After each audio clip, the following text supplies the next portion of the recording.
Hi everyone, welcome to the channel. My name's John, and I am getting ready to start a YouTube channel. And I've been taking a lot of training, watching a lot of YouTube channels on monetization, things like that, and I'm trying to figure out what the best niche to use would be. And so, what I've narrowed it down to, it's just something that interests me, is movies. I enjoy watching movies, particularly horror movies, comedy, things like that. And I thought what I would do is um, provide my own spin, my own sort of review of movies that I've liked, that I've watched in the past. In addition to that, I was thinking I could comment on pop culture, top 10 lists, music, books. I like to read. Actually, set a goal for myself this year to read a book a month. I'm a little behind, probably 2 books behind, but I'm hoping to catch up before the end of the year. So yeah, I was thinking I would do some of those things as well. Um, but so today I'm really just focused on putting together a short, sort of not short, but a long introduction video, um, so that people can learn who I am, and also what the channel is going to be about. And um, yeah, that's pretty much it. So thanks again for tuning in, and stick around and enjoy. This is going to be a long one. Unfortunately, there's not going to be a lot of entertainment value to this video, unfortunately, but it is what it is. I'm sitting here in my garage, live in Pittsburgh, Pennsylvania, in the suburbs, North Hills. Um, I'm in my garage right now. I have a home gym behind me that I don't use as often as I probably should. And it's just probably because I'm getting older. Turned 52 this past year, and just been focusing on yoga, things like that, to kind of help with balance, stretching, pain management, things like that. But I need to do a better job of that. I don't know. Maybe some of the YouTube channel can focus on that journey as well. Weight loss journey, fitness journey as a man in his 50s, and what that looks like. I do follow a few people on YouTube that focus on fitness for men in their 50s, which is really great. I really enjoy those videos, and they've been helping me out. I prefer to work out short durations versus like one huge long duration. So typically I'll work out for 15, 20 minutes and then come back to it maybe later in the day, do another 15, 20 minutes, something like that. That kind of stuff just, I don't know, I get bored easily. And I think I have attention to deficit disorder because I can't seem to focus on any one thing at one time. I think it's probably because of these little things, these devices, which have really enhanced our lives, but also at the same aspect ruined them. Um, so I did start another YouTube channel recently, and the name of that is Johnnie Pajamas, and it was really going to focus on animated children's stories. And I had a lot of fun creating the characters and using AI. I was using Midjourney and ChatGPT and some other tools to kind of put together the story as well as the animation and the imagery for those. But through my training, I've learned that there's a lot of restrictions in regards to children's videos or videos made for children on YouTube, and it could have a huge impact on monetization as well as demonetization. And there's a lot of rules. So um, although it was really something I was passionate about and I was really enjoying doing, I really felt for where I wanted to go with this channel, I needed to take it somewhere else just because I would like to engage with my audience and, through comments and, um, other types of engagement, getting them to answer questions, polling questions, things like that, that you can't do with a video or a channel for made specifically for children because of all of the regulations around those, which are needed. I completely understand, but just a little disappointed in the fact that I can't use my creativity in the way that I wanted to originally. And so now I'm here. And the channel, like I mentioned, is going to be called Johnnie Geeez, Geeez, like Gee's, Louise kind of thing.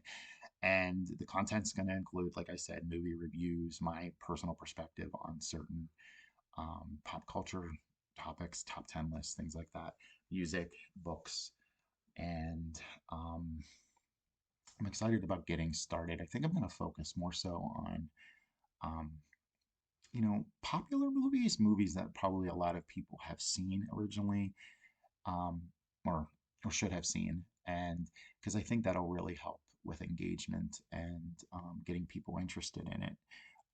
And then I can kind of delve into maybe some more obscure titles, things like that, that maybe people aren't aware of, or things that you might find, when you're scrolling through on Netflix or Prime or whatever other streaming service we have now.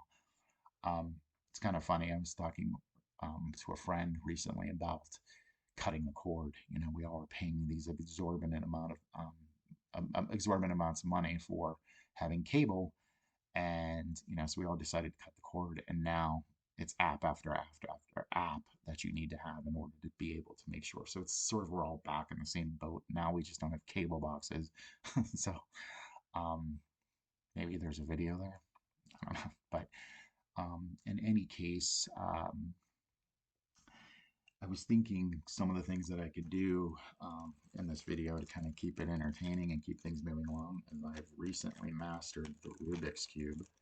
So in the next segment, watch me solve for this. Okay, so funny thing is that I actually learned how to solve this using a YouTube video. So the things you learn on YouTube, right? So in any case, you can see basic Rubik's Cube here. And what I'm going to focus on first is getting an all white side. And you do that by what they call creating, I'm not sure if it's tulip or a daisy, but basically you want to have the yellow dot here, and then get all four of your petals, I guess, around it. And I'll show you what I mean by that in just a second here. There. So see, now you have like a little tulip, little yellow center, white around here. Now what you want to do is make sure that these sides here with your top petals, these colors here match up with the middle section on each side. So for example, here you go. I have orange, so I'm going to spin that around here, match it up with orange, and then I'm going to twist it all the way around so that it's all the way down at the bottom. I'm going to do that the same with all the colors. So here's red all the way around, and move this. Now I've got green all the way down, and last but not least is the blue. Turn it around. And the reason you do that is so now that you have your white side completely around. Now I'm going to fill in the rest here just by putting in the corners, and that's a pretty quick process actually, so I'll just kind of go through that quickly. And I think, let me see, one last one here. So that one's red, so that shit goes here, and then this shit goes here. There. So now I got my white side, okay? Oops, actually wrong. And the reason I know it's wrong is because I should have white all, I should have, it should match all the way around the bubble top. See how that's matched? And these are not, so this is wrong. Go back to the drawing board here, fix that. So this one should be blue and orange. Boom, fixed. And this one will go here. Okay, so now you can see I have a whole white row, and all the colors on the top row are exactly where they need to be. So now what I want to do is finish the second level here. So you can see I only have two red, and all of that. So the way I do that is you have to take a look at the bottom row here and see where you have like a red and a green. You see that red and green, and then I place that under the red, green, and then I push it away from the green side. So push it over this way. Drop this down, bring that up, boom, boom, boom, boom, boom. Now you can see I have all the red, and there's a blue and an orange. Do that.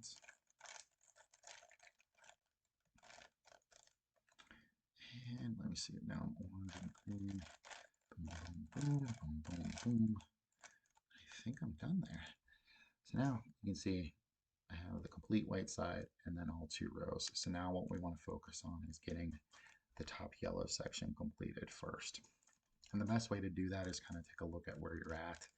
And if you have like a solid line, it doesn't matter which side you're working on, you just want to scroll this up, push this up, boom, boom, boom, boom, boom.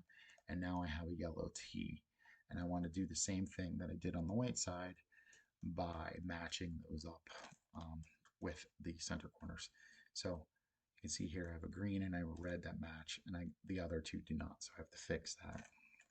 And that's real easy just by bringing up the side, spinning twice, top-wise, bring it back down, up, boom, boom, boom, boom.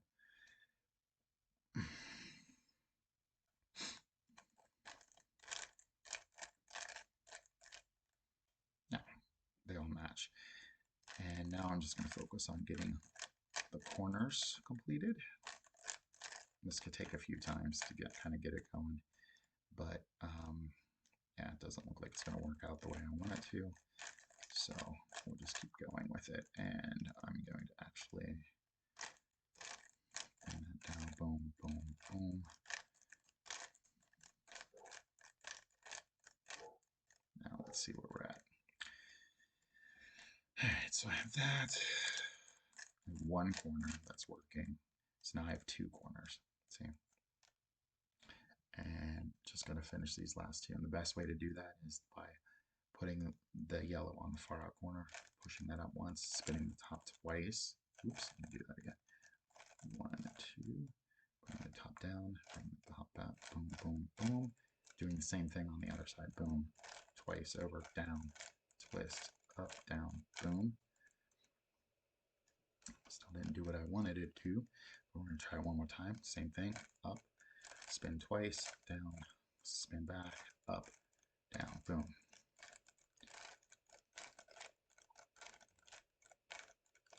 Now let's see where we're at. Okay, now we're in a good spot. Do one more time, and that's going to be solved. Up, 1, 2, 3, boom, boom, boom, boom, boom. Up, 1, 2, down, up, spin, boom. Here it is. Solve the Rubik's Cube. Won't that take me? 6 minutes? Guess I'm not going to win any awards for speed, but all right. What else can I focus on or talk about, I guess? Tattoos. A lot of people have tattoos. I've had mine. This one I've had since I was 18. So that one's 30 some years old. Older than that, 35 probably. And then this one I got when I turned 40.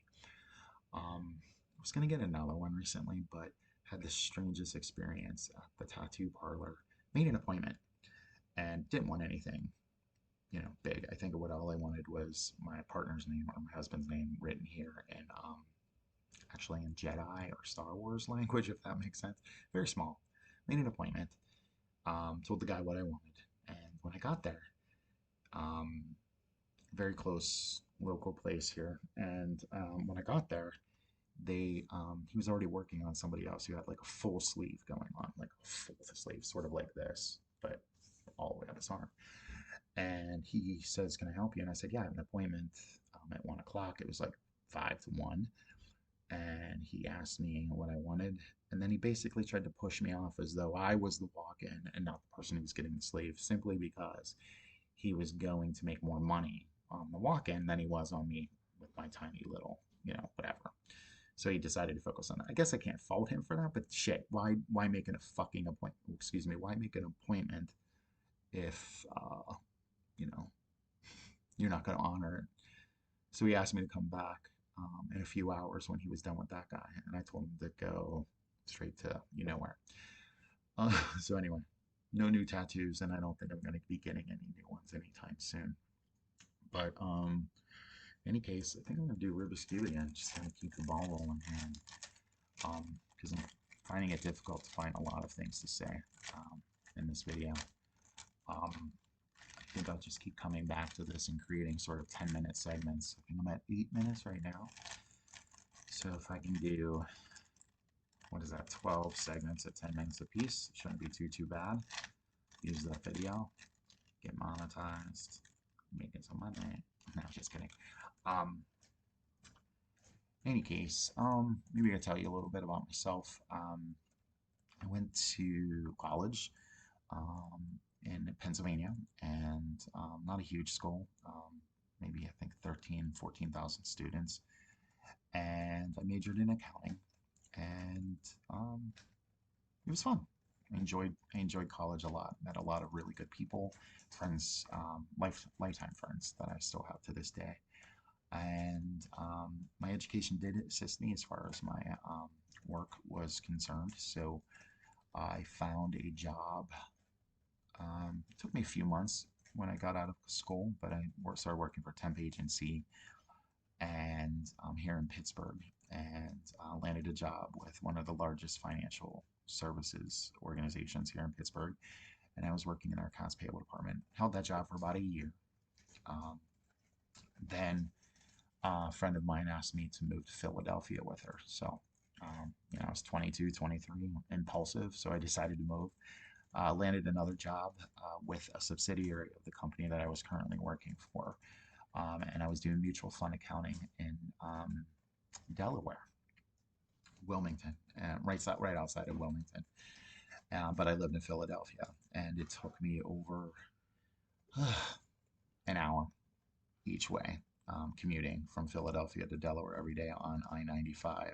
And if those of you familiar with I-95, you know um, how treacherous that can be, how backed up it can get, especially when you're close to a metropolitan area like Philadelphia. And yeah, so used to drive down to that job, which I think at the time was paying me $22,000 a year, and I thought that was $1 million. So um, yeah, worked there for another good for a year before I decided to move back to Pittsburgh because Philadelphia was kicking my butt. The cost of living was significantly higher than it was here in Pittsburgh, particularly when it came to auto insurance. For some reason, auto insurance in Philadelphia is extremely high because I guess there's so many uninsured drivers that the insured drivers have to pick up the slack. In any case, I did total my car when I lived in Philadelphia on my commute going to Delaware. And I was just telling this story the other day at lunch because it was kind of funny. Um, so I'm on 95. I'm still in the city of Philadelphia, just getting past the city of Philadelphia, probably heading down towards the airport there. And it was a snowy day. I think it was January or February, and um, a lot of snow on the ground, a lot of snow coming down. And I think I was worried about being late. And I was behind a salt truck that was, salting the roads. And I decided that I needed to pass him. So I got into the furthest left hand lane to pass him. And as soon as I did that, spun out, like, like spun around at least twice before hitting a guardrail. I was on an overpass and there was another highway underneath me. Thank God for that guardrail because if I had hit it any harder, I probably would have gone off the edge of the cliff there and then landed into traffic down below. In any case, when I came to, I smacked my head off the window and broke the window. And I came to and got out of my car, realized that it wasn't drivable and I wasn't going to be going anywhere anytime soon. So this was before I had cell phones. This was like 1995. Did not have a cell phone at the time. And so I was just sitting there and waiting, hopefully somebody would see me come by. And someone did, and it was a woman I worked with at the mutual fund accounting agency. And she was sort of like administrative help, and she pulled off to the side of the road a little bit further down from where I had wrecked. And she walked up to, and like I said, snowing, crazy, cold. And she came up to see if I was okay, and I said I was fine. And she said, "Do you need me to give you a lift anywhere, or anything like that?" And I said I wasn't sure. And then it's like I was looking around, I saw this tow truck just start pulling up behind me, behind my wreckage. And I was like, okay, great. And I said to her, I said, you know what? I'm just going to have to deal with this, get my car taken care of and all of that. And she Said, okay. I just told her, I said, hey, will you tell my boss Marty that I'm not going to be in today and I'll give him a call later? And she said, sure. So the tow truck guy takes a look at the damage in my car and he realizes that he's going to need a flatbed. He can't really use the tow truck that he has. And he asked, he's like, I've called another truck. Why don't we go sit in my truck and wait for that other one to arrive? Because it was really cold, like I said, and snowing. So we did that. And no sooner did we sit down into the cab of his truck and, shut the door and I look out, I see the woman getting back into her vehicle and she has her door open. And as soon as she stepped into her car, another car just came sliding through, like hit a patch of ice, hit her car, and just smashed everything. And so this guy and I, we jump out, because we're like, oh my God, she's going to be dead or something like that. So we jump out of the car and we head start running down towards her. The car that hit her, he was a guy, and all his windows blew out, and his car seat reclined. And I just remember this being humorous because he was just sort of passed out, and he was spinning around like his car was still spinning on the ice, and he was just completely out of it. But he seemed fine, and I was just really concerned with my coworker. So when I got up to her, the only thing I could see was the bottoms of her feet because she had landed headfirst into the passenger side floor, like she was laying, her head was on the floor. And I forget her name. How sad is that? But it's been like 30 some years. So I pull, go to get her out, and she turns around, and her face is just completely bloody. I don't know what she hit, but she must have hit like either her dash or a windshield. So she's bloody and she's confused and she's screaming, "What happened? What happened?" And I try and calm her down. So I'm sitting down with her in that car, and then an ambulance shows up. So, um, I ended up hopping in the ambulance with her, making sure that she was okay, and going to the hospital with her. And got to the hospital, and they asked to check me out and everything too. I was fine, but because I had hit my head and all of that, they just wanted to make sure. Um, but I just thought, I don't know why I was telling that story. But oh, in any case, that's kind of how I started my career was, and then in Philadelphia. So after all that happened, my insurance went through the roof. I actually had to use public transport for probably 3 months until I got another vehicle, and that was such a pain in the butt. I had to take a bus and two trains in order to get to where I needed to, and walk probably a good mile or two in order to get to the facility that I worked in.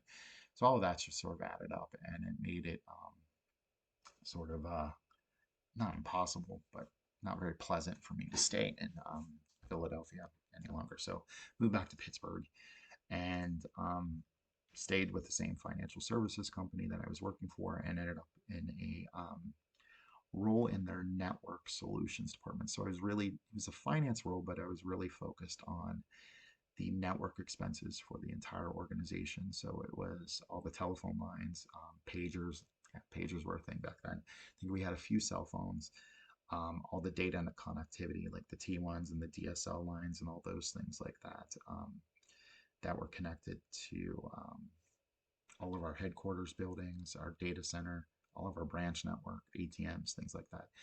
So it was my team's responsibility for allocating those expenses back to the departments based off of consumption. So I held that job for, I want to say, about 7 years.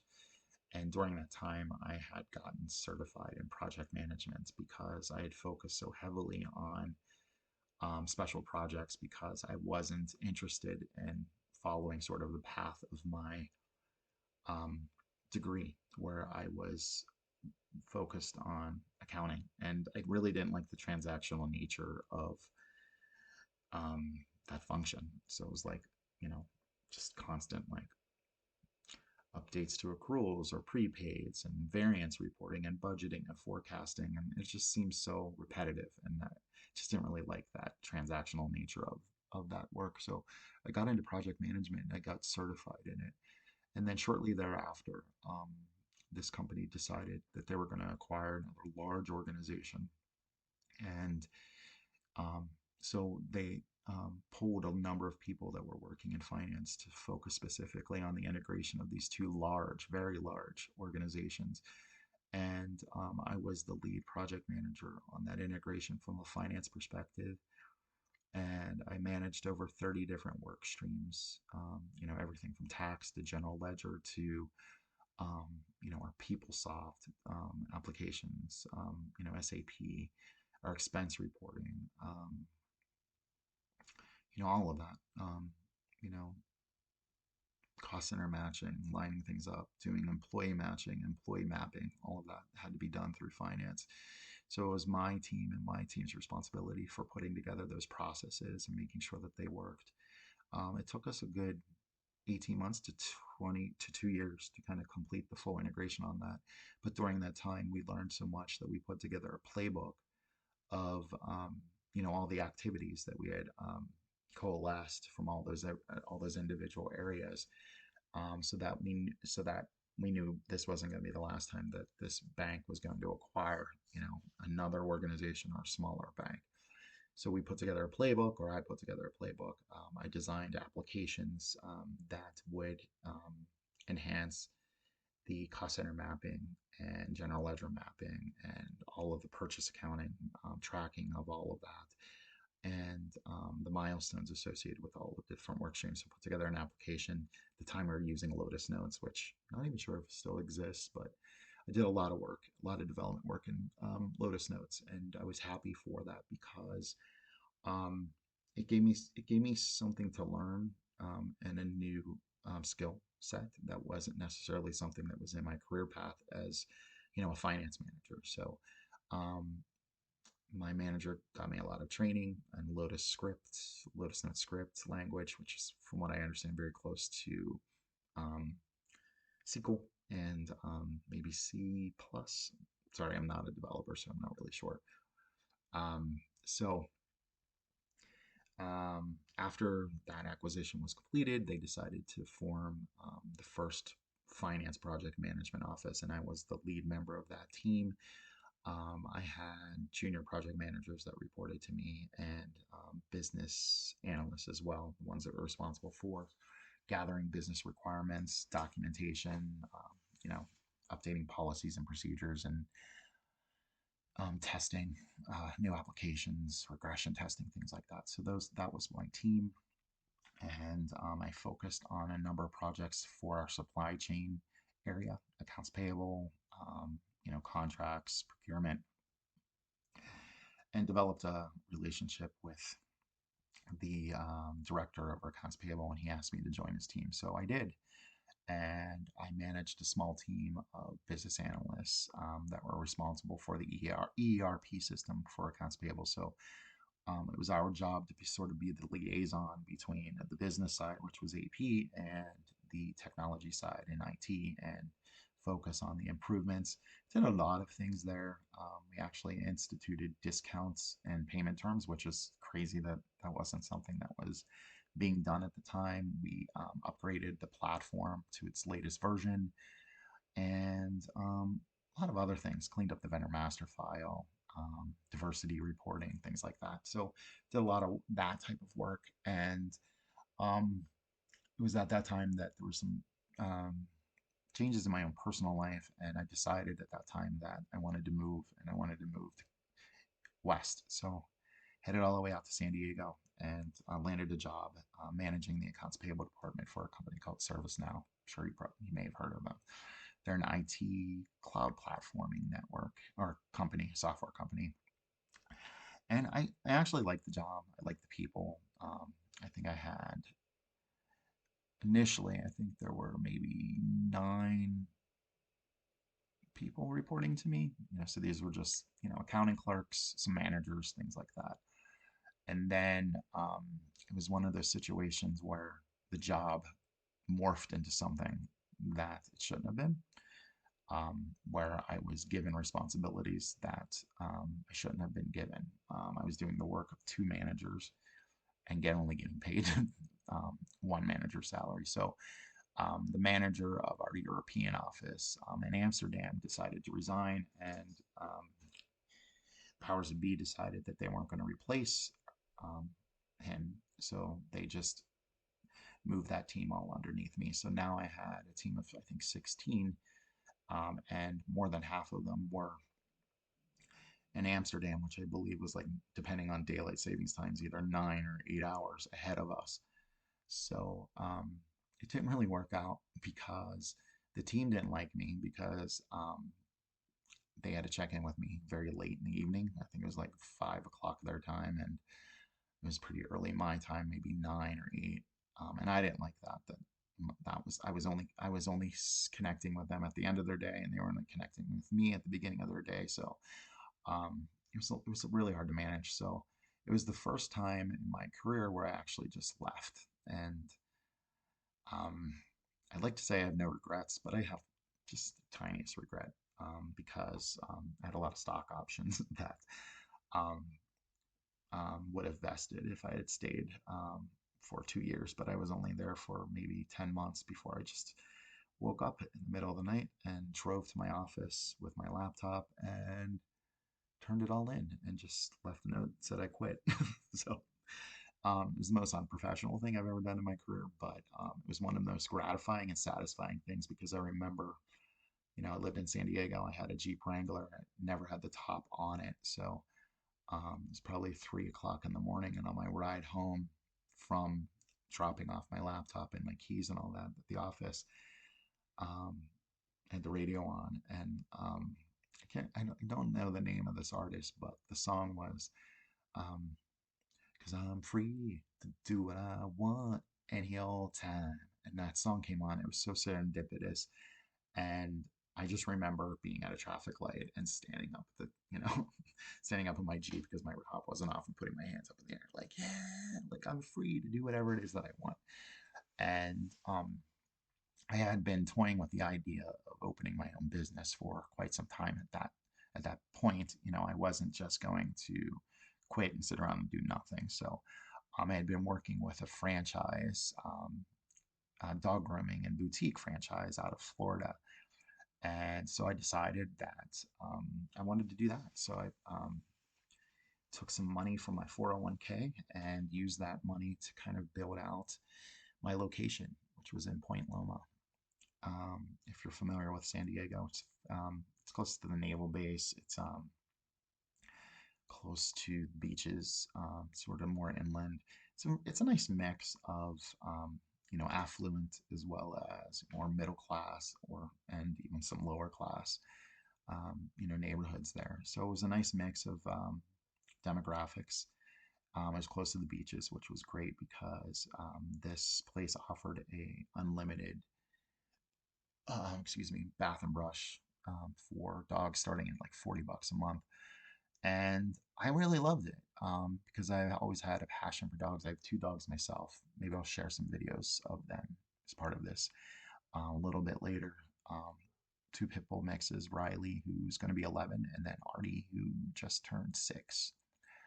Um, anyway, sorry, got sidetracked there. So I opened up the business. It took about 9 months from the time I signed my contract to get it to landing like a location, construction to grand opening. And I wish I could say I was successful. I was busy as hell, but unfortunately, I think the mindset, the working mindset, East Coast versus West Coast is much different, and it was really difficult for me to find quality employees. I had a few, some that were with me from the very beginning, and I appreciate them, but there were so many people that just came and went, and it was just frustrating because it was like I'd spent all this time onboarding somebody and training them and getting them up to speed just for them to leave a week or two later because they didn't like it, or um, I'd have to fire them for not showing up, or I had people doing drugs in my salon. Like it was just crazy. So I think had I maybe done it here in Pittsburgh, I probably would have been more successful. But in any case, stuck it out for about almost a little short of 2 years. But then at the time, my mother got really sick. Her cancer, she had colon cancer a few years back, and then it kind of came back. And so I had to go back to Pittsburgh to kind of be with her and my family. I have two brothers, three sisters, so I have some siblings. You can see their photo behind me there. That's all of us in the back there. Photos probably, I think I was 16, so almost 40 years old. In any case, came back, you know, to see my mother off, and decided at the time that San Diego wasn't the place for us. You know, it was beautiful. It's a beautiful place. It's a never-ending summer, but if you don't really have family or roots there, it's really kind of hard to find a good support system. You know, so decided to move back to Pittsburgh, and that was early 2017 when I finally got back to Pittsburgh. And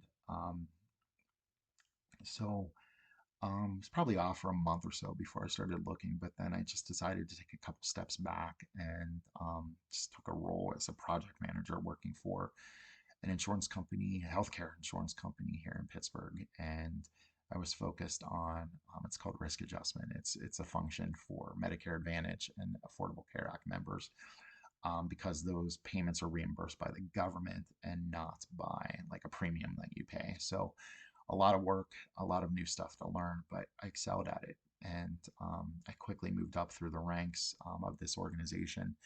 So within the span of 5 years, I was promoted from a project manager all the way up to director level. And I had then taken over the responsibilities of our strategy as well as the project management office. So once again, managing a project management office. So I had several project managers and other managers and developers and business analysts underneath me once again. And our job was really to take um, the long-term vision, the strategic vision of this organization, and work on it tactically and execute on those projects. Um, and so, like I said, I was there for 5 years, and I decided in May of 2022 that I just been so burnt out.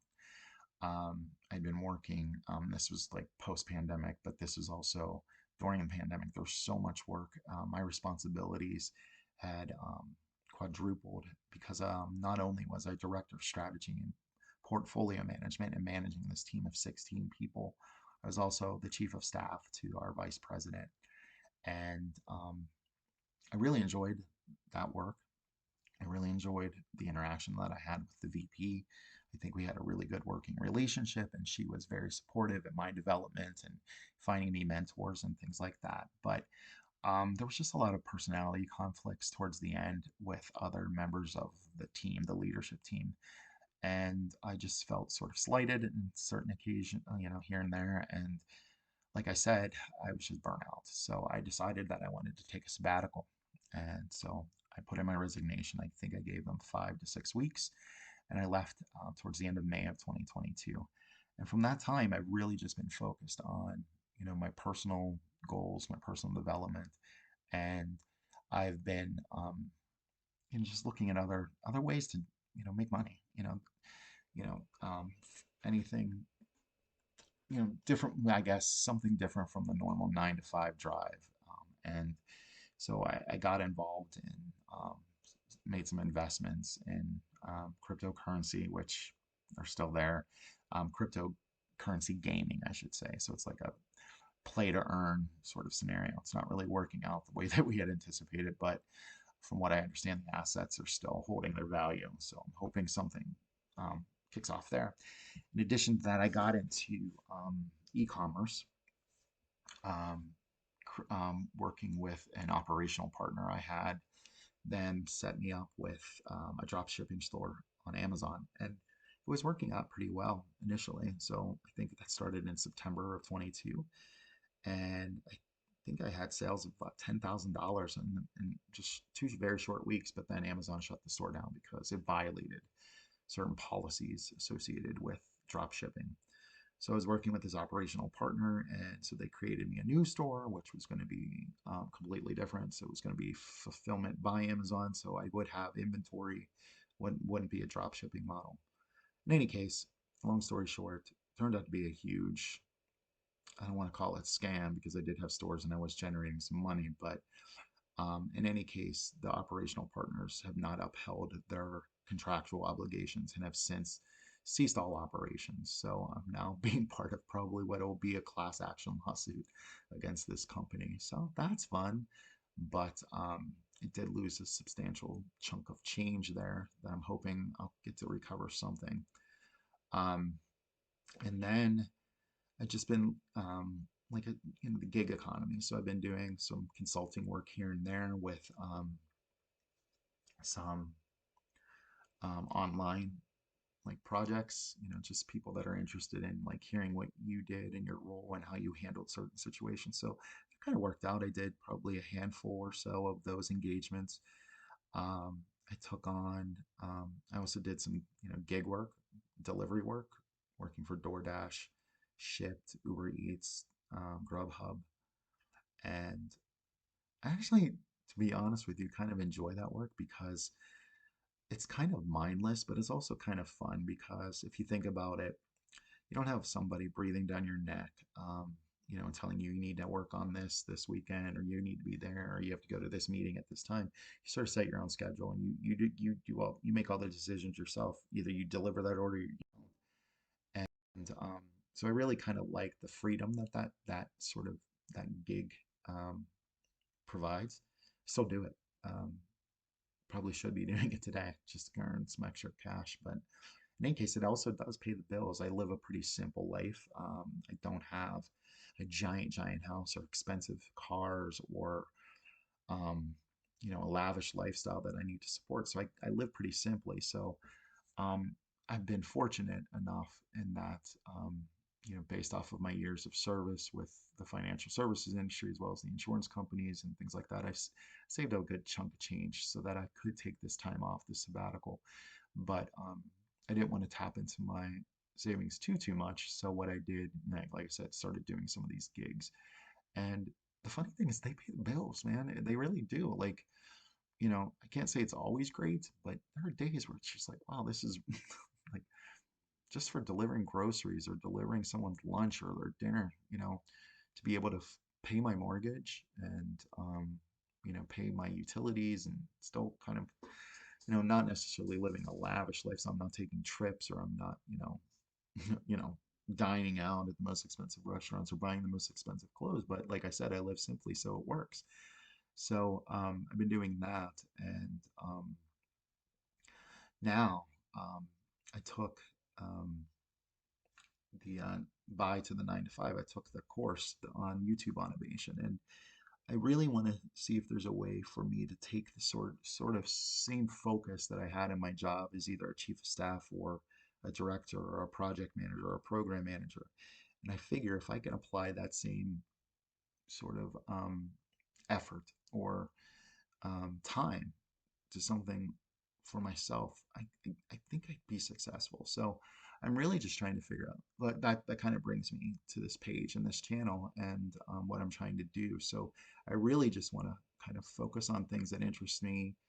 And if things go viral, great. But it's not really something that's important to me, other than just being able to kind of do something that I'm passionate about that uses a little bit of my creativity and allows me to engage with people in a different way. And I can set my own hours and I don't have to, or have somebody breathing down my neck about deliverables and creating presentations for things that aren't really even that important. So that's kind of what I'm hoping for. Um, so we'll see. I have a lot of ideas. I'm jotting them down here on this pad here about what it is that I want to do and how I'm going to accomplish that. And I'm really hoping that the channel can become monetized and become popular, where people are finding it engaging and entertaining and informative and want to subscribe and stick with the page. So that's kind of my journey here so far. So I'm going to pause there and then come back a little bit later. So peace. Hey there, I'm back. I figured to kind of pass the time here, what I would do is I've been using AI a lot actually, in my post sort of work. um, I really like it. I know it's sort of in its infancy still, but and I think a lot of the things can just be solved for with just a simple Google search. But it's kind of interesting where you can just kind of type in you know normal language and get responses that you need. So, one of the things that I asked ChatGPT to do for me as part of this channel was to put together, because I am a project management professional, certified 20 years. I wanted a project plan. I wanted something that I could kind of um, use as a guide, and also to hold myself accountable as far as like deadlines are concerned, or when the order of when tasks needed to be completed, dependencies, things like that. So I asked ChatGPT specifically. Here's what I put into the prompt. I said, oops, can't even find it. Create a detailed project plan with tasks and duration for launching a new YouTube channel. And here's what uh, ChatGPT came back with. The results are. So, creating a detailed project plan for launching a new YouTube channel involves several key tasks and milestones. Below is a comprehensive project plan with estimated durations for each task. Keep in mind these durations are approximate and can vary depending on your specific circumstances and goals. So, the project is called Launching a New YouTube Channel. The start date would be whenever you want to start it. So the first milestone is to define the channel concept and niche, which should take 2 weeks. So it says that you should research popular niches on YouTube, identify your target audience, define your channel's unique value proposition, and select a niche and plan content. So I'd like to say I'm done with that, but we'll see. I think this whole thing with the channel is going to be about testing the water, so to speak, before I kind of find my footing and my real true sort of niche and where I fit in the YouTube universe and what my audience and what my subscribers are looking for. So I think I know what I want to do, but depending on how it's received, it could probably be adjusted, and it may be adjusted significantly for all I know. Like I said, I started off creating animated children's stories, and now I've decided to move past that because of the research that I've done and realizing that all the different regulations and restrictions that are put on videos for children. So in any case, that's the first milestone: define the channel concept and niche. The next is market research, 2 weeks. So analyze competitors in your niche, identify successful channels and content, and determine keywords and trends in your niche. So I'm using a lot of tools based off of the training that I received to kind of accomplish this. So there's vidIQ, Social Blade, a lot of other tools, and YouTube itself, Google Trends, a lot of things like that to kind of help assist in that process to find out what's trending, what people are searching for, what they're looking for, where there's low competition and high demand, that kind of thing. So I've identified a few competing pages, I guess is the best way to say that, of some people that I think are doing a good job, or are working in the same niche as me, that are being successful. Some of them I'm actually surprised at how successful they are just based off of the content that they provide and how it's not really impactful or meaningful. They're just using a bunch of imageries and video clips that don't really tie to the topic, and it's kind of funny. But in any case, I have been doing that. I'll continue to do that as I'm launching this channel. The next one is channel branding, 3 weeks. Design a logo and a banner. I've done that. Kind of happy with it. We'll see. Like I said, this might be something that's ever evolving. The next task is to create a memorable channel name. So I've come up with Johnnie Geeez, which is a play on my name. So my name's John, and my middle name is George. So I've always, gone by Johnny G here and there. Or people will say Johnny G and stuff like that. So it's play on my name. So it's Johnnie Geeez, but I'm doing it Geeez, like Geez Louise kind of thing. So I think it's kind of memorable, and I think for what I want to do with my channel, that I think it's going to be impactful because I am a member of the LGBTQ plus community, and I think what I'd like to use is a play on the word with G's, and do movie reviews or reactions and things like that from a G's perspective. cute. I don't know, maybe. Um, Write a compelling channel description. Have to do that yet. Set up a consistent visual style. So along with the logo and banner, when I get into my thumbnail design and things like that, I think I'm gonna kind of come up with something that I think is consistent and will help with the click-through rate, on all of that. The next milestone is content strategy. So this takes 4 weeks. So plan at least 10 video ideas. I think right now I have four. So got a lot of work to do there yet. Outline the scripts or content structure. Um, so working on that as well. Decide on video length, format, and schedule. I think as far as length is concerned, I'm trying to keep these between 8 and 10 minutes long, if not longer, if I can try, just based off of AdSense and the revenue that you'll get on longer videos. And create a content calendar for the first 3 months. So I'm hoping to post. I can't say that I'll post daily, but I'd like to be able to do at least 2 to 3 times a week. And see how sustainable that is. I'm not outsourcing any of this right now. I think I'm going to do most of the work myself. I'm pretty savvy when it comes to software, video editing tools, Canva, AI, voiceover work, things like that. So pretty confident and comfortable with my own skills to do this on my own. But depending on how big this gets, I may, reach out to people on Fiverr or Upwork or whatever it may be to kind of put together a team that can assist with this, so that we can generate more videos and put out better content. The next milestone is equipment and software setup. So that's 2 weeks.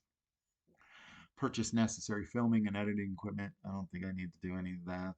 I film just using my laptop webcam right now. Install and configure video editing software. Already have that done. Learn how to use the equipment and software effectively. I think I'm good. And then the next one is video production, which is an ongoing task. So we record and edit the first batch of videos. So create engaging thumbnails for each video. So I'm working on that. My consistent style and branding that I want to put on that. Ensure video quality and consistency. And then the next one is search engine optimization, or SEO. So this is something that's huge in the Google world. It's going to take about 4 weeks. So optimizing the video titles, descriptions, and tags. So I know how to do that already based off of the training that I got from, oh my God, I forget his name, the Biden 9 to 5 guy. Is it Jeremy? Hope I'm not wrong there. But in any case, conduct keyword research. So like I said, been using vidIQ and other tools like that. And then implement best practice for video search engine optimization. So making sure that I'm using those tools to my advantage, and making sure that um, I'm appearing you know um, towards the top of the list versus the back of the list when people are doing searches either on Google or YouTube. Create a channel trailer. Create an introductory video for your channel and highlight your channel's value and content. So I'm going to try and do this mostly faceless if I can, but if I want to show any of my face, I've seen some people using, what are those called? Hold on a second, I'll pull it up. So if you're texting with someone, what's that called? A memoji. So I've seen some channels where they're just, oh, can you see that? You can see that, can you? Anyway, those things. So people using those as a way to get their face out there without actually it being their face, but it's a good way. I might do something like that along those lines. Thought that was kind of fun. Um, so that's the trailer. Set up social media accounts. So create and brand social media profiles on Facebook, Instagram, and Twitter. Plan to do that as well. Promote your upcoming channel launch. Build a website or landing page. 3 weeks. I don't know that I'll do that.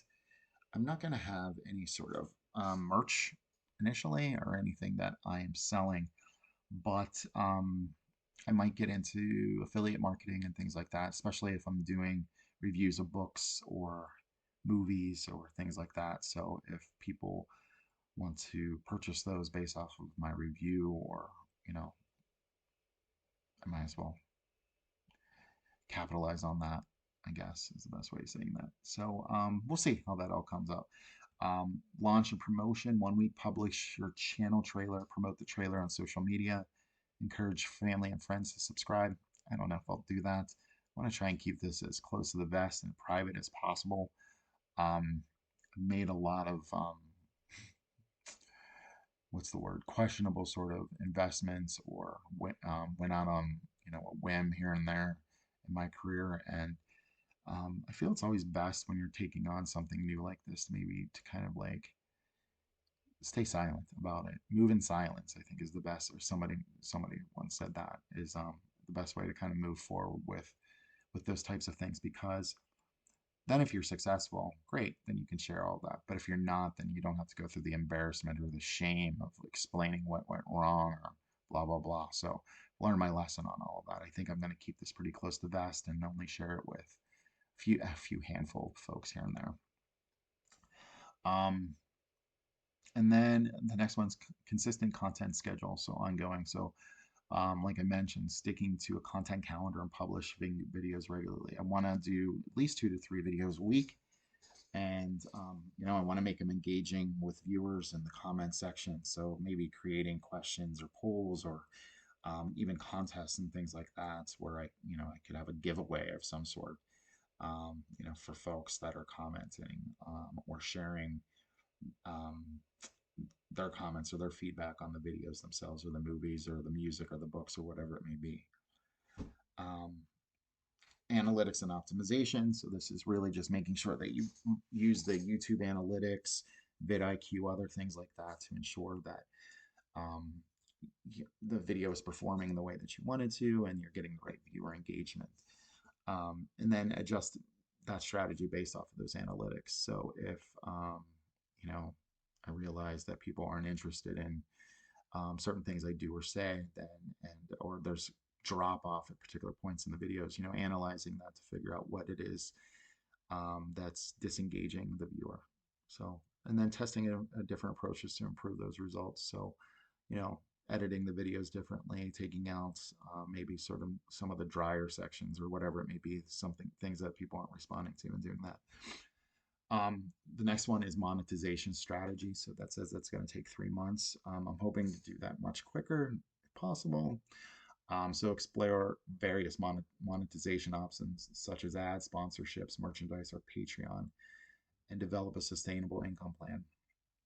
Um, so I think I would love to get sponsorship, but I'm just not quite sure, what my content will, um, what kind of vendors or companies would be interested in my type of content. But I'm interested to see how that works out. At some point, I'd love to get sponsorship. That'd be great. Um, but it would have to be a product or a company or a service that I agree with. I want to make sure that I am not um, adding to misinformation. I'm not adding to, um, I, I guess, the world's problems is the best way to say that. Community building. So interact with your audience through comments, social media, and live streams. Encourage subscribers to like, share, and comment on your videos. So plan to do all of that in almost every single video. Every script I have is something just, where I ask for engagement, I ask for comments, I ask for likes, I ask for subscribers, all of that. And then scaling and growth. Collaborate with other YouTubers or influencers in your niche. Maybe that can be cool. Explore new content ideas and expand your channel's reach. So, maybe going beyond what I was doing or initially thought, and, adjusting the strategy based off of what's hitting and what's not. Regular evaluation. So, this is ongoing. Periodically review your channel's performance and adapt your strategy as needed.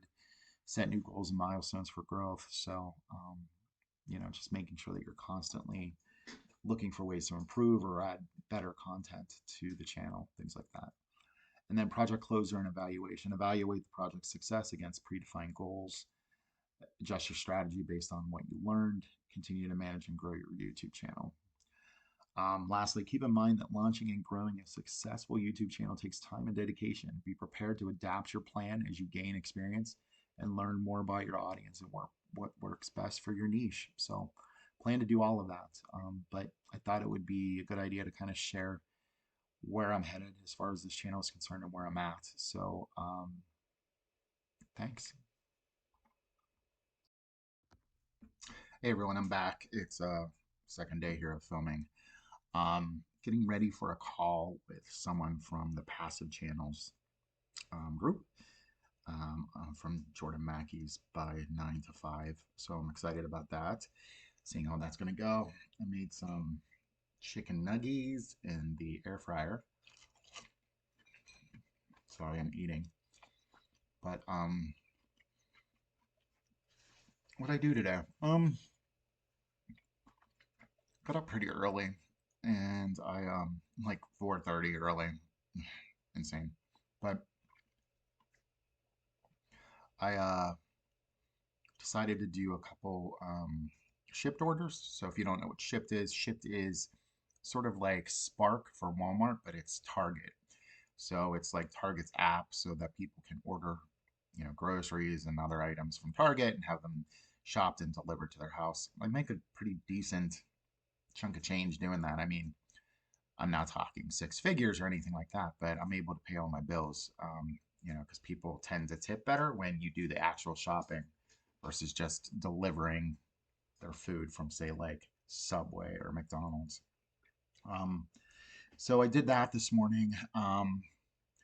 I think it took me about 5 hours and I made about 125 bucks so far. I mean, I haven't even gotten all my tips in yet. So, um, that's not too bad, right? So what is that an hour?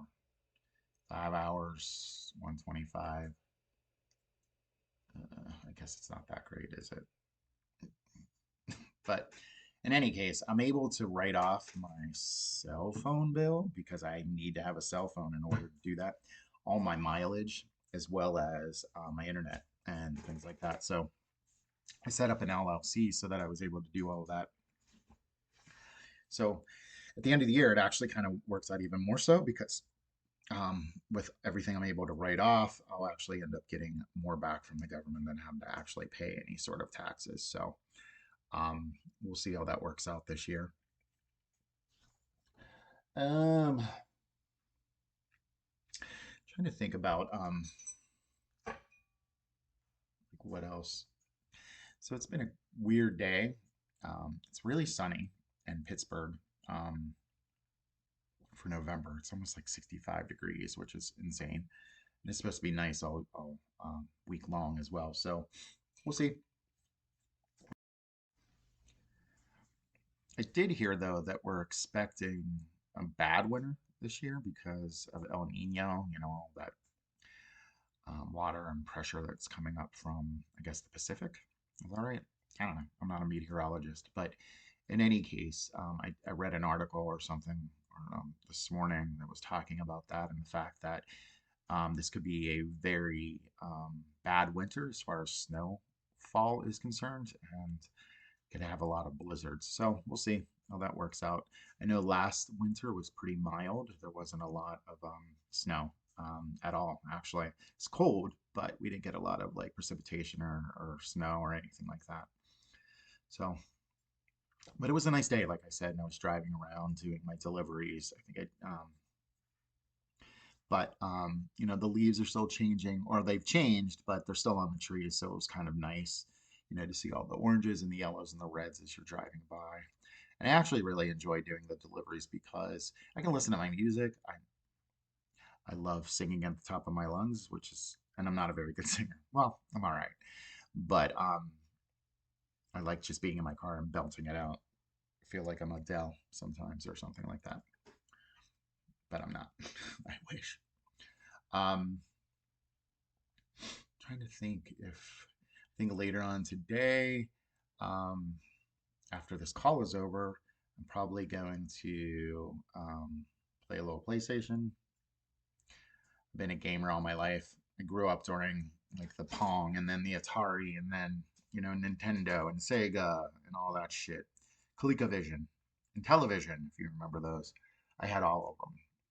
Texas Instruments. That's actually how I learned how to use a computer when I was young. But Yeah, I was just sort of I've always been addicted to video games, and I got a PlayStation 5, and I'm right now the game I'm playing is Destiny 2, which is so it's a first-person shooter, online sort of gaming thing. But I'm not very good at it. Trying to get better.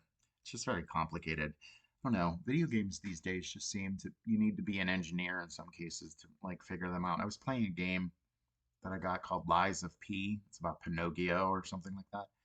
You literally like you go into their skeleton and their organs and you upgrade their hand. Like what happened to just jumping around on top of mushrooms and turtles and being a fun plumber? Now you gotta have a PhD and a degree in engineering in order to play these games sometimes, and they're so bleak too. Like nothing's fun.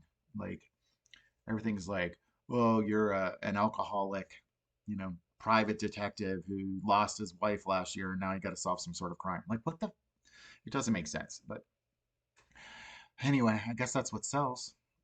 But um, I've been playing a lot of games like that, and I'm just really think I want to get into something more fun, something like a Ratchet and a Clank or a Sackboy or anything. Just, mindless, stupid, running through some crazy cartoon world and picking up coins. That's all I need. Um, but yeah, I'll probably do that and then have dinner and then it's just Sofa City, hang out with the dogs, which I'm gonna actually attach a couple videos of my pooches towards the end of this video so you guys can all get a look on them. I think I mentioned in the prior video that I have two pit bull mixes. One is 11. Her name's Riley, and actually, well, she'll be 11. Her birthday's coming up next week. And then my other dog is Artie. He's a red-nosed pit bull, and he's 6 years old. So I'll attach some um, videos that I have from my phone to this too, for you guys to check them out. So I'll just hang out with them. Um, and then tomorrow they go on a walk. Tomorrow I got to do some yoga. Got all this, got this gym back here that I never use, but I should. Um, and yeah, I think that's it. It's already Wednesday. Happy hump day, right? Um, no big plans for the weekend. I think I'm just going to focus on some YouTube stuff, generating ideas, doing research, things like that. So, should be interesting, but I don't know. Oh, I wanted to say, I've been looking for a job for quite a while. I think I mentioned in the last video that I was on that I've been on a sabbatical since May of 2022. And I've been actively looking for a new job since April. And I don't know what's going on in the world. I'll be honest with you. It's insane. There are all these jobs posted that I'm 100% qualified for, in a lot of cases overqualified for. Perfect fit as far as the job requirements and skill sets and all that stuff. And I'm getting nothing, absolutely nothing. I actually was contacted by a hiring manager this Monday. It's Tuesday. I'm sorry. It's Wednesday right now, Wednesday afternoon. I was contacted early Monday morning by email from this hiring manager. Said, "Hey, I have this opportunity I'd really like to discuss with you. Can you send me some times um, that you're available for Tuesday, Wednesday, and Thursday of this week?" So I quickly shoot him an email back. I said, "Great. I'm available anytime before 1 p.m. Eastern Standard Time on those days. So whatever works best for you in that time frame, just schedule it, and I'm looking forward to meeting with you." Well, like I said, it's now Wednesday. It's almost 2 o'clock in the afternoon. I haven't heard a peep from this person, and this is like this. I want to say that this has happened to me more than a dozen times, where someone will reach out, say that they have an opportunity, they want to talk to me, they that this, and then they just ghost me, and then I never hear from them again, and it's just mind-boggling to me. I would never do that to somebody. I think it's completely unprofessional. I think it actually puts a tarnish on your company, as far as I'm concerned. Because why would I want to work for somebody that has, that treats candidates that way? So I don't know. We'll see. But I'm getting ready for this call, so I will talk to you all later. Bye. No, I don't have Facebook. Well, I do, but I don't really use it that much because ever since 2020, I just hated it. But in any case, I've been using Nextdoor. I don't know if you guys know what that is, but Nextdoor is sort of like a social media platform for neighborhoods. So like you can be, friends with your neighbors and know what's going on in your area. If there's crimes or things going on that you need to know. But I just thought it would be fun to kind of to read some of these things that people think are like important. You know, um, 5:30 a.m. Dog barking and howling very loudly in the Birchfield area, possibly on Balsam Drive or Tamarack Drive. Anyone else hear that? Yeah. Um, does anyone know this bird? He came into our yard and can't fly well. Is it someone's pet? Is this your cat? This cat is often in my backyard.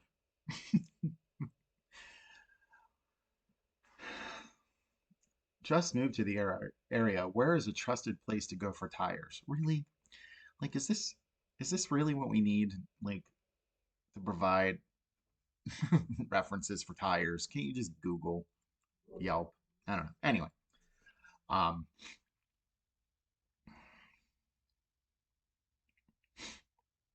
hey, we are searching for a unique vintage engagement ring.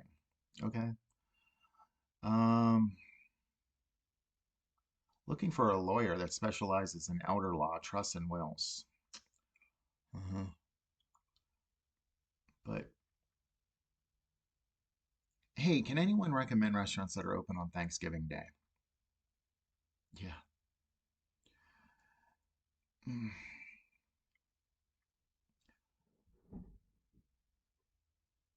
Hey neighbors, wondering if anyone can help me out. I have very little water pressure in my house that I just moved back into.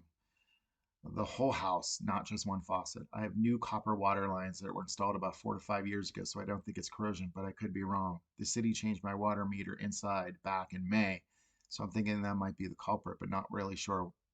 They are coming on Thursday evening to see if the technician screwed up something, or if the curb main valve is partially closed. My main water valve next to the water is it, so I was just wondering if someone can come check it out and give me a free estimate if there's a problem found. Thanks so much. This isn't a forum for plumbers. Um, looking for someone who could come to my house twice a week to help with basic meal prep and kitchen cleaning. The frequency will depend upon the hourglass. We live near North Park.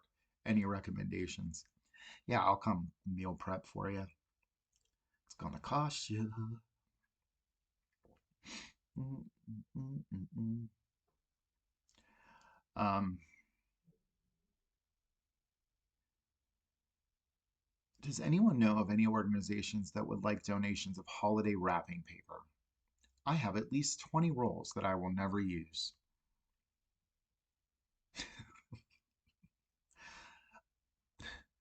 Like what kind of organization would want wrapping paper? I don't know. Maybe make a wish? Can anyone recommend a pet attorney? My dog was stolen and I need a lawyer to get him back. Um, sounds like you need a private investigator, unless you already know who took your dog. Um, but yeah, these are just funny. Go vote. It's very important. I agree. My son is 6.5 years old and has shown interest in piano. I'm looking for suggestions from neighbors who have used children's piano teachers in the area. Don't do it. No one wants to play the fuck. No one wants to play the piano. Just kidding. Actually, piano is probably my favorite instrument. I did play a little bit when I was younger, but never really got into it that much. My nephew's really good at that. He's actually on Broadway.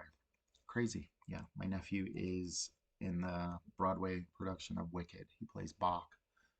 Ugh, is that really my neck? Ugh. But yeah, he's a very talented kid, and he plays the keyboard and all that kind of stuff and sings stuff all the time. Check him out if you're on Broadway. Wicked. Wish I could say could get you discounted tickets, but I can't. Um, trying to think about like thinking about things like in the future. I try not to do that too much. Think about the future because I think it is anxiety inducing. What did they say? No amount of regret will change the past, and no amount of worry or anxiety will change the future. So, um, I'm trying to think of that in my head, whenever I'm dwelling on something. But I'm trying to think what the next year is going to hold. And I'm thinking, I'm hopeful. I'm hopeful that I can apply some of the things that I've learned online and through some mentorship and really try and get this channel up and running and seeing if I can make it so that it, either can supplement my income or become my full-time income. That would be fantastic. Or just enough for me to take and invest and, have that money continue to grow because I'm 52. I think I got 5 more years, good years, of work in me before I think I would call it quits. Not that the world's moving too fast or technology and all that kind of stuff, but I have noticed since I started the sabbatical that there is some ageism going on in regards to my resume and my employment. Um, but in any case, like I said, really looking for avenues that can help me generate passive income or, supplement my income through gig work or, some side hustles. I'm not afraid of hard work and I'll do the work if I need to. But I really would just like to be able to make some money back that I spent over the past year, invest that. I have some crypto. I have Bitcoin and I have a coin called Quant. I think the symbol for that is QNT. I'm excited about what that one could possibly do. Apparently, they figured out the interoperability between all the blockchains, so that could be huge for them. And I do have some Bitcoin. I didn't get in, early, but um, I think it's up to almost 35,000. Let's see what it looks like today. 35,469. So not too bad. I think when I bought it, it was 26. So that's pretty good. I'm hearing great things about it where they're saying that it's possible that it could get up to over 100,000 in 2024. That would be amazing.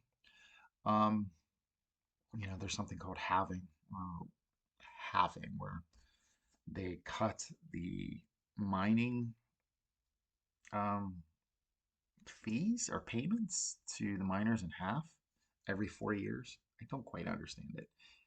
And I don't know how they're finding these coins. Like, I've seen people where they set up these, Bitcoin mining farms, like these servers and all of that. They spend like upwards 20, 30, $40,000 on these server farms just trying to mine one coin, in the hopes that if they mined one coin, they'd be able to, buy, pay back that investment. But then if things really take off for Bitcoin next year, it could be, something very lucrative. But um, I don't know. Why wouldn't you just buy a Bitcoin? I don't know. I guess you can continue to mine them, but there is an infinite supply. So, I'm sure there's a ton of people looking for this stuff. So, um, which like I said, I don't fully understand, but more power to you. If it's going to make you money, I don't really care. Um, whew, I never thought talking for 2 hours was going to be so exhausting, but it is. I don't know what else to talk about. Are there things I'm watching, I guess? Oh, there's a new movie. I think it's out on Shutter or AMC Plus. I don't know if I'm gonna have to pay. I'll probably pay for one of those just for the month so that I can watch it. It's called When Evil Lurks. It looks terrifying. I think it's Argentinian or something, so it's gonna be dubbed or subtitles. But from the preview and from the reviews that I've heard online, it sounds like it's terrifying. It's horrifying, and I'm way into that. So it's a possession movie, not like, you know, The Conjuring or anything like that, but more, I think, along the lines of The Exorcist, where it's more of like a slow build and it's not just sort of cut and dry, sort of possession, exorcism kind of thing. So I want to check that out. Maybe I'll do that tonight. Um, Started watching this documentary um, on crap. What was it? It was on. I think it was on Netflix because we had. Oh no, I'm sorry. It's on Apple Plus. It's the Enfield Poltergeist. I think is what they're calling it. There was another one called the Enfield Haunting, but this is more of a documentary where they're showing, or not showing. They're using the actual audio tapes from the investigators. When they were in the house, and they're using the actual audio, but they're doing reenactments. So the actors are actually lip syncing. It's pretty interesting, but kind of slow moving because, especially since I've already seen the other show, The Enfield Haunting, which was a dramatization of what happened in that house in England. But um, yeah, I don't know if I'll go back to it. There's only 3 episodes, but like I said, it was kind of slow. So, um, and then I've been watching Below Deck Mediterranean. I love Below Deck. I don't know if you guys watched that show. It's on Bravo. It's fantastic. I don't know. It's voyeurism, but it's also I don't know.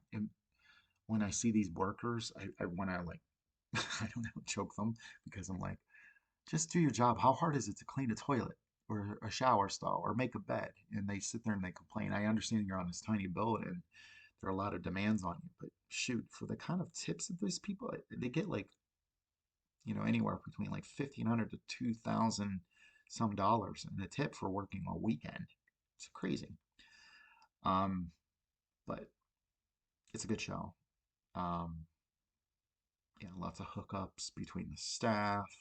They're not allowed to hook up with any of the clients or any of the passengers. But yeah, that was on. That's on Monday nights, I think. Really like that show. And what else? I don't know. Not a lot of sitcoms left, right? My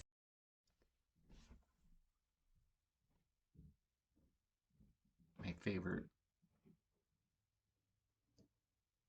Hold on a second. This better be recording, or you are going to get it. Oh, okay, good. It is still recording. I think I have like another 40 minutes or so that I need to record. What was I talking about? Oh, my favorite sitcom of all time. It's Always Sunny in Philadelphia. Um, can't say that I started it at the very, very beginning. I think I came in around season 3, um, and then went back. But I own them all. I pay, as soon as the season comes out, I buy it off of like iTunes or Apple. But it's one of my fun. It's one of my favorite shows. I actually watch at least 1 or 2 episodes a day. Usually, when I have trouble sleeping, they say if you have anxiety or if you have trouble sleeping, a lot of people watch shows that they've already seen because they know how it's going to end. So therefore, it's just sort of a way for their mind to kind of go to rest and not think about things. So I do that quite frequently. Um, so that's one of my favorite shows. My second favorite would have to be Absolutely Fabulous, which is probably like 30 years old. They just released a movie back in 2012, but yeah, that's 12 years ago. Or was that 2012 or 16? Maybe it was 16. I can't remember. Um, but love the show. One of the funniest shows I've ever seen in my life, and um, love Patsy, love Eddie, and so that's my second favorite sitcom. And then I think my third would probably be Roseanne. That was controversial. I know she went off the deep end and went kind of crazy, um, but I do love her show.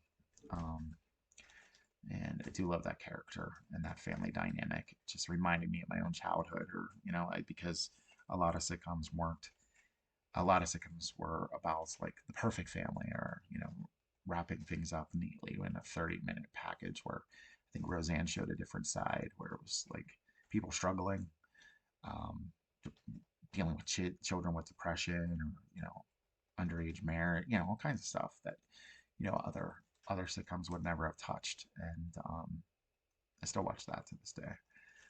So yeah, those are 3 shows that I really enjoy watching. Got my hair cut yesterday. I was wondering what he did here. Do you see this? Like, why did he cut? back like that. It's a little odd.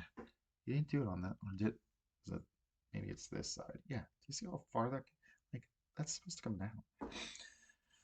I don't know. Just glad I still have hair. Most of the men in my family on my mom's side don't, and they always say that hair follows your mother's side of the family. Um, but thank God that's not the case because I'd be bald, and I still have really full, thick head of hair. My dad had the thickest hair. So I think we take more so off of my dad because none of my brothers are bald, or my sisters. um, let's see, what time is it? I have 10 more minutes before this call starts. Maybe I'll just do a little bit more um, Rubik's Cube for you if you're interested. So just pushing that up. First and foremost, you gotta make the tulip. I told you guys about that first. Where you get all the petals of your tulip. There you go. Now, match them up. So break. This one's blue all the way down. And that one's green. And here we go with orange. Now we're going to focus on getting all the whites up top. A lot of these are in the wrong position. Let's put this one here. Boom, boom. White and orange and green. Where the hell did that go? That one goes here. And I'm thinking this one goes here. Yep. Good stuff. One more to go. There we go. Got the whole white and then the top row. So now I'm going to focus on doing the second row. And this is it's a pretty easy process, but you just got to match up the bottoms with the sides and do a quick sort of algorithm, I think is what the lady who taught me how to do Rubik's Cube off of YouTube, she called them algorithms, which, okay, if you want to call them an algorithm, I don't know that it is, but maybe I'll have to look up what an algorithm is because I'm not quite sure. Maybe she's using it right now. I'm completely wrong. So now I got the first two rows done. Now I'm just going to focus on getting the top, the yellow, and the top row completed. So I'm going to start there. Boom, boom, boom, boom, boom. One more time. Boom, boom, boom, boom, boom. Crap. Boom, boom, boom, boom, boom. Still crap. Boom, boom, boom, boom, boom.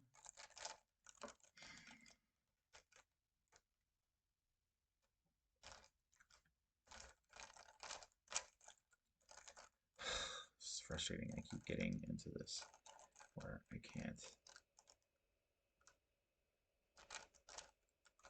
There we go. Getting closer. So now I want to do blue, blue, blue, green. Okay. 2, 3, boom, boom, boom, boom. Blue, orange. 2, 3, boom, boom, boom, boom, boom, boom. Oops. What the fuck? Oh, excuse me. Shouldn't be swearing. Here we go. Okay. Green, green, green. Okay. Got those all good. Now I just got to get my corners. Let me see. Oh. That work for anyone? Nope.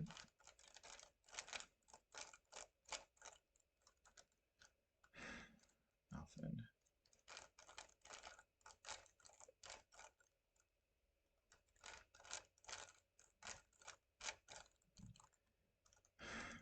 Nothing.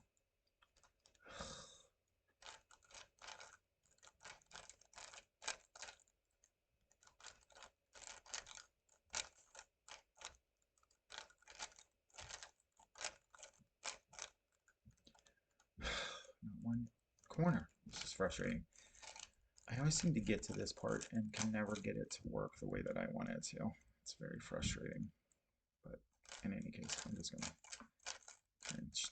trick the system here so that I can get this over with and jump on my call, which is about to start soon. So let's see, did that do anything? Nope. I just snorted. All right, perfect. Got one. Let's see if we can get the rest. Here we go. I got two. Here we go. About to finish it. Ready? Oops.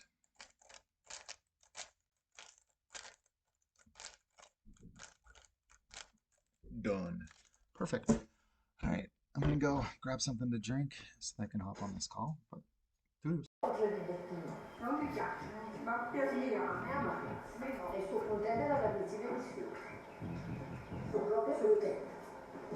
Non so, perché cambia un po', cosa viene da fare? Intanto comandano loro, e da lì,